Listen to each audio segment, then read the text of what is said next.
Have you ever heard of anyone who ruptured their spleen or maybe had their spleen removed? Hi, I'm Dr. Andy Sommer with Sommer Family Chiropractic, bringing you some exciting information about your body today. Now, the spleen is one of the most amazing organs in your body. We tend to forget about it. We tend to focus on the heart, the lungs, the liver, a lot of these other organs, but we don't even, a lot of people don't even know where the spleen is. Well, I drew a little diagram up here. You can see the spleen sits right behind your stomach there on the left side, under your rib cage. And the spleen is considered with a secondary lymphoid organ. So that's an immune organ.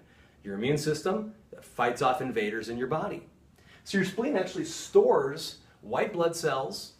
It's kind of like a military barracks. It stores the soldiers, and when the soldiers are needed, they rush out and into the bloodstream and will fight off the infection and kill the bad guys. It's pretty amazing. Your spleen also houses extra blood. You see, your red blood cells only live to be about 120 days. And once they're done, 120 days later, they're recycled in the spleen and eventually sent to the liver and out the body. And the red blood cells need to be replaced, and the spleen helps with that. So a spleen does all these amazing things. How in the world does it work? How does the spleen know when to release the white blood cells? When to release the new red blood cells? I'm glad you're asking that.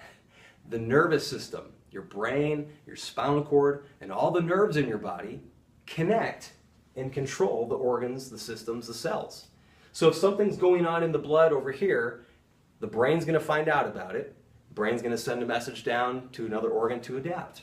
Okay? So if you're running or you're working out, your brain's getting the message that, hey, the muscles are working hard, we're losing oxygen, and it's going to tell the heart to beat faster. In this case, if we have an infection or an invader in the body, the brain will communicate with the spleen and say, hey, we need to fight off this infection. Pretty amazing. So how does this relate to chiropractic? Well, once again, those of you who heard me speak before, the spine, your spinal column, is made up of 24 movable vertebrae.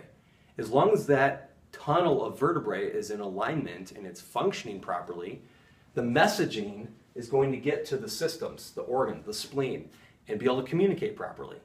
But what happens if, let's say, you have a misalignment in your neck or your middle or even your lower back? What that's going to do is going to disrupt the communication line between the brain and the body. So no longer is your body adapting, performing, and functioning at its best. So when you get a chiropractic assessment and they find that you have a subluxation, you get that adjusted, guess what? Your body's functioning at a higher level once again. So who needs to see a chiropractor? Just people with spleens? No.